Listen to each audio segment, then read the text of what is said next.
Hello, my name is Julie Ann and I'm going to show you how you can share a copy of the fabulous pixel art that you have just formatted to your students so they get a copy each. First of all, just check in the title that there's no clues to what the mystery picture is. For example, this could have said known pixel art. Just remove that part and then highlight, delete all the answers because you do not want to share a copy with your students with the answers on. Right.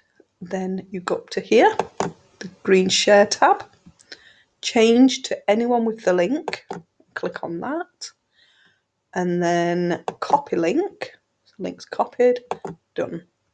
And what I like to do is I tend to put up on a Word document, Control V, and a copy of that link is there.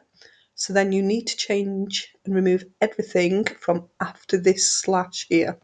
So from edit onwards, just delete and replace with copy.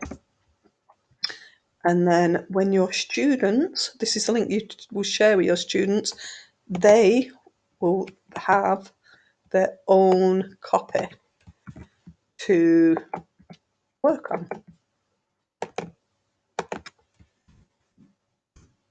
So it will come to them like this. They will make a copy.